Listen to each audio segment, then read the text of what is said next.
Here we go. Another one of those black box launch titles that released for the NES. Today's game is Clu Clu Land, which is quite an odd title for a video game and one that might net some head turns if you don't say it clearly enough. Especially for those of you who are big fans of this game and meet on a regular basis to play it. You want to be sure you enunciate that you're heading to the Clu Clu Land rally. You know what I mean? It turns out the Japanese title is an onomatopoeia, kuru kuru, that refers to something going around and around, which makes a lot of sense after you see what this game is all about. So let's get right into it and see what's up.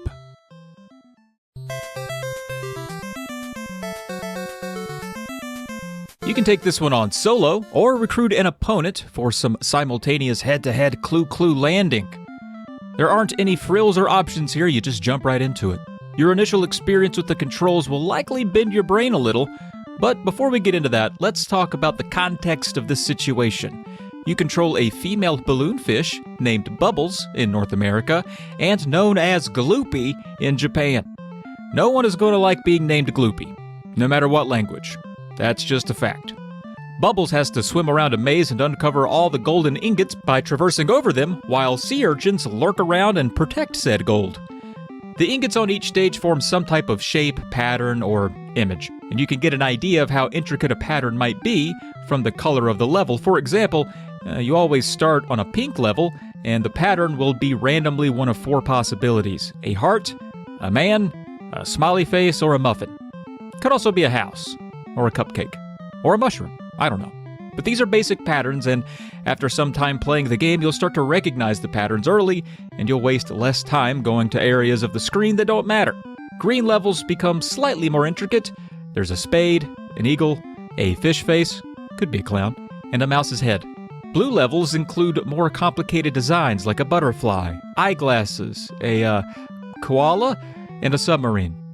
Purple introduces symmetrical designs that form loops, and the red levels, the most complicated, have symmetrical designs that are not in any loop formation, but they do have many ingots to uncover. You'll know how many more ingots are left by the number up in the top beside the word last. I'm not sure why it says last and not left, as in how many gold ingots are left in the stage, or even lost, as in how many are still lost, but either way, that number indicates how many more ingots you have to find to complete the stage. If you play the game enough, you may start to recognize the stage colors and the number beside last, and quickly predict the pattern of the ingots that you need to uncover. So you get the idea of what you're supposed to do, but the doing it is more of a challenge than it looks. To maneuver Bubbles through the grid of posts, you use the D-pad to indicate which of your fish arms to stick out to sling yourself around a post and change direction. If you're moving horizontally, say left to right, pressing up will extend your left arm and sling you up, down extends your right and slings you down. So up is up and down is down. This is also true moving right to left. You get it. Moving vertically up and down is similarly intuitive, except now you can only reach out left and right to change direction. You cannot reverse direction without slinging yourself around a post unless you bash into a wall and bounce back the opposite direction, or run into one of these rubber walls I'll talk about later. Now, while this is intuitive in theory, in practice it can be tough. There's some finesse involved for how long you grip a post to sling yourself around in the direction you want to go, and you need to be mindful of the sea urchins that take away a life if they touch you. You have some defense though. You can shoot out electric waves that will stun the urchins. You only get 2 on screen at a time, so spamming them can sometimes get you into trouble, or you can eventually just wipe out those urchins with enough hits. They always respawn eventually, and in later levels, it's often better to just stun them, because that will keep them inactive for longer as they'll start to respawn quicker and quicker as the game goes. You also have to mind their spawn points. These little warp spots are referred to as black holes, per the manual, but to me they seem more like drains that the sea urchins spew out of. You cannot move directly over these drains or you'll be sucked down and killed. However, you can spin on a post over them and be fine. So as long as you're holding onto a post, you can't be killed by the black holes. There are unseen hazards here in the depths, like those rubber walls I mentioned that will slingshot you back in the opposite direction if you hit them. They make the levels a little more interesting to navigate, as discovering these walls eliminate their poles, meaning you can no longer swing there, thus reducing your play area and making navigating to where you want to go more of a challenge. And if that wasn't enough, There's also a rapidly decreasing timer for each stage that you need to mind. If it hits 0, you lose a life, so efficiency is key, especially in the latter, more complicated stages.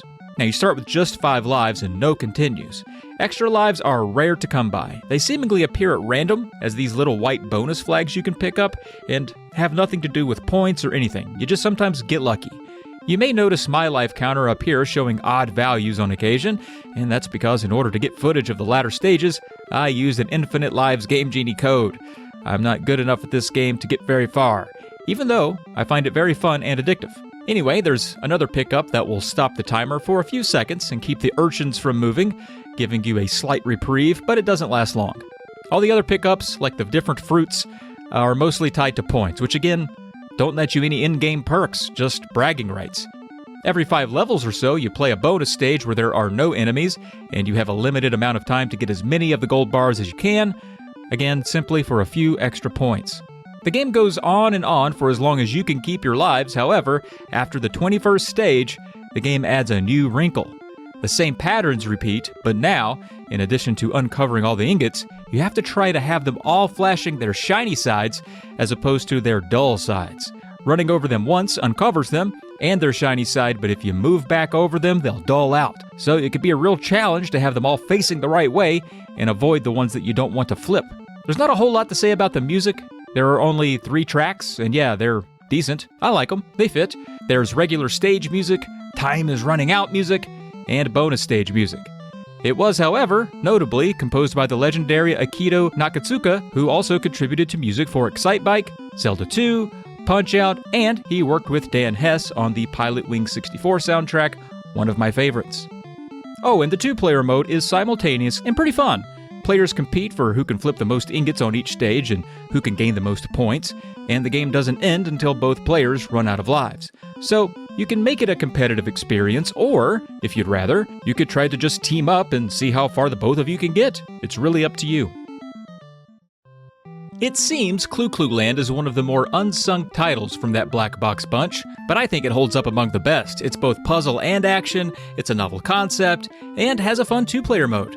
There's also an arcade version, one of those rare instances of the home port existing first, the old Nintendo Versus cabinets. They had a Clu Clu Land port that is largely the same as the NES version, but with twice as many stages, and with a bigger enemy sea urchin type that only spawns after you kill 7 regular ones, and it's only single player.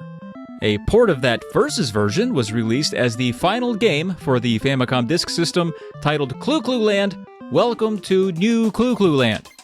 And that version contains a difficulty selection where choosing Expert immediately makes the coins flip back and forth like they start doing on level 22 of the North American version. And I think that's going to do it for Clu Clu Land on the NES. Now, as always, stay away from angry sea urchins, and thanks for watching.